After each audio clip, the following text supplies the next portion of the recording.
I don't know how to begin this, Klaus.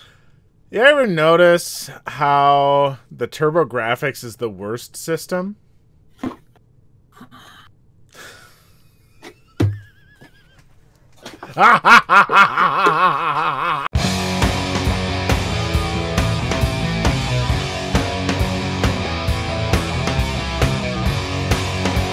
Klaus, I love the Turbografx and the Turbo Duo so much. I never knew this about you. What a shock. You know that. A revelation. Who knows me knows that.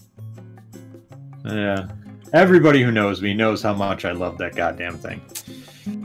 I mean, I've got a Turbo Duo hooked up. You can't see it. It's 3 feet away from us. I love it so much. I play it all the time. Grew up with it. I never in a million years...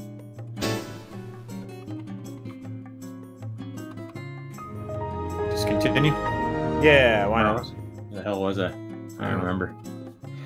Anyway, Turbografx, Turbo Duo. Loved it. So, I never could have imagined that Konami, the shit-stain freaking rights holder... one of the worst companies that has shat on some of the most favored properties in video games, including my personal favorite Castlevania. Yeah. That's the one. Yep, those are the guys. They own Hudson. They own the rights to the Turbografx properties. I never in a billion years could have imagined that they would dare release the Turbografx Mini. Or the PC Engine Mini, however you know it.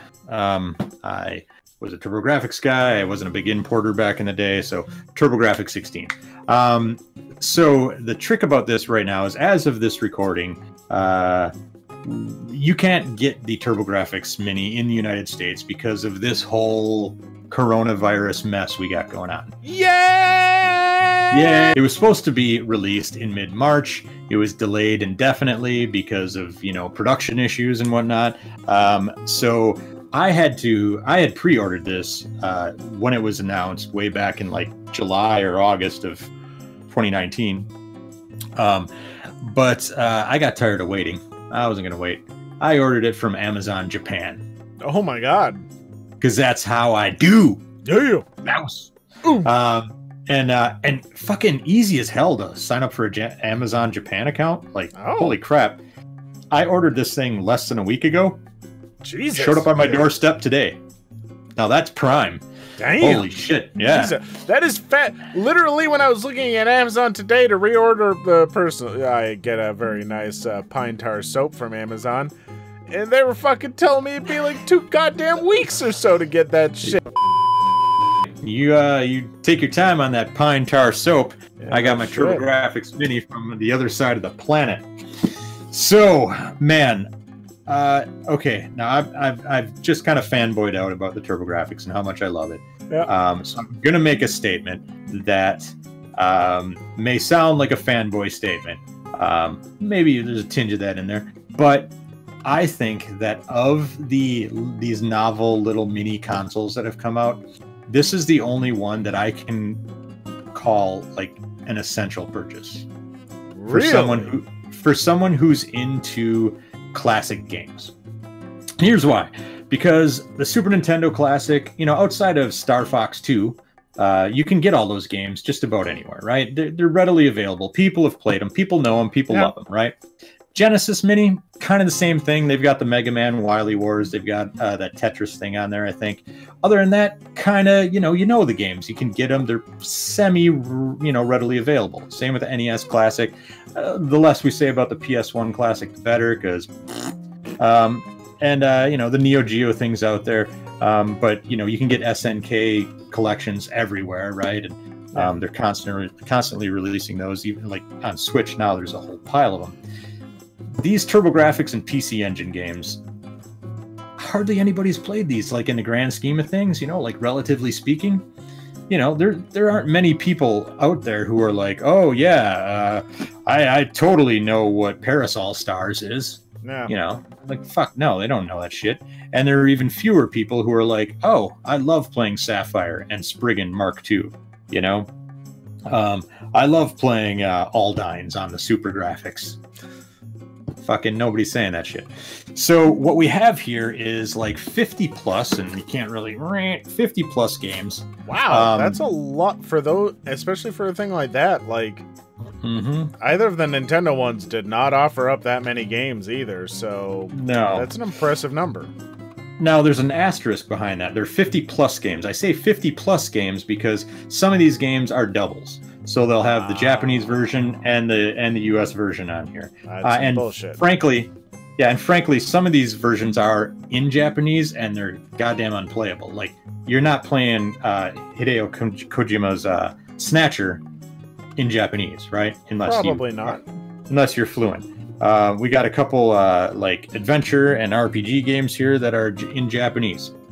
Ain't nobody playing those, right? That said, you've got a huge library of awesome games. I'm going to point out some highlights. You got Alien Crush, which is a fantastic video pinball game. Blazing Lasers, which is an awesome shoot 'em up, right? Dungeon Explorer, think Gauntlet, but better. You've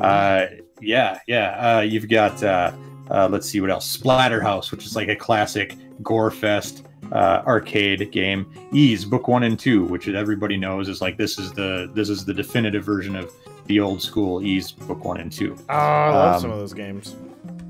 Yeah, you got Bonk's Adventure, Bonk's Revenge. I mentioned Parasol Stars, Air Zonk. Then you've got Castlevania Rondo of Blood. Right? That's a reason to get it right there, folks. Good God, you cannot legally find that game in America, like almost anywhere anymore. Except for the Resurrection, right? Yeah, that's sort of kind of redone thing, isn't it? I suppose. Yeah. I mean, I guess Resurrection's not bad. That's still pretty faithful. So, I guess you've got that now. But still, it's mostly fucking hard to find. So, still, good on them for having that. Yep, I mentioned Spriggan. You got Bomberman 94, which is an awesome version of Bomberman. You got Super Star Soldier. Did I mention Air Zonk? I think I did. Probably. Star Parodier, which is like remember Parodius, which is like a parody of Gradius. Oh yeah. Star Parodier is like a parody of Star Soldier. Just tons of games. And let us not forget Choaniki. Ooh, Choaniki. I know I've heard you say that before.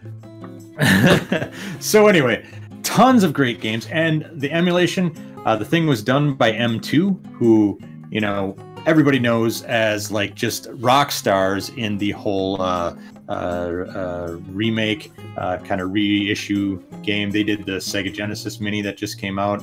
They do the M2 Shot Triggers re-releases of shmups that are currently hitting like PS4. They do great work. M2, they're an awesome house. Awesome. Development house. So a lot of love went into this because the menus, it's pretty cool. So you pull it up and you can select either the Turbografx as your system, which plays all the US games, or you can select PC Engine or Core Graphics, which play all the Japanese games. And the menu looks like the console, and when you select the game, the little cue card goes in and clicks into the thing. Or if it's a CD game, it even puts in the proper system card, and then the CD thing pops up and then starts going spinning. It's just fucking great. They also have some hidden content in here. So if you press certain button combinations with certain games, little hidden modes come up. They really did a great job. And if you're totally crazy, you can play it with a filter that looks like the Turbo Express screen. Oh wow! Nobody wants to do that, but I mean, they put it in there, so why not? It's just a fun little thing. The controller. So in a lot of these remake mini consoles, so take the Sega Genesis Mini for example. I felt like the controller was a little squishy. This one, the Turbografx one, controller feels a little tight, a little clicky, but not bad, right? Feels a little clicky, doesn't feel exactly like the original, but maybe close it'll enough break in, maybe it needs a little time, a little bit of tender loving button mashing. Yeah. One thing to note, minor thing to note, is that this thing comes with everything in the box except for the plug. Wait, the power plug? Yep. It comes with the cord because it's a micro USB to regular USB, and then you plug it in. You need the little. So I don't know why they saved themselves 10 cents, I guess. I mean, I guess they figure everyone's fucking got one, and yes. I mean, these days with the USB kind of stuff, half the TVs have extra USB ports that you can use for that shit. Yeah. So, you know, honestly, I don't blame them, because nowadays, if there is one thing that I have in excess in my little electronics junk drawer, it's those fucking things. So, Yeah. yeah, you know, can't blame them. Can't blame them at all. I went to my closet, I grabbed one out of the closet, and I was like, here we go. Yeah. Oh, one final thing I want to note is that, you know, remember when the NES Mini came out and the cord was about 2 inches long, right? Oh, yeah. This thing, solid like 6 feet, man. It's awesome. Thank Christ. I can sit back on my couch. I don't have to drag it out of my entertainment system. It can just sit right in there. I sit back on my couch. Good to go. The games look great. They sound great. Everything's great about this. Awesome. Well, hey, folks. Whenever you're free from captivity and those things get here, go and get one. Or order it from Japan, I guess, because it'll get here before you're even free. Well, from what I understand, it's an Amazon exclusive.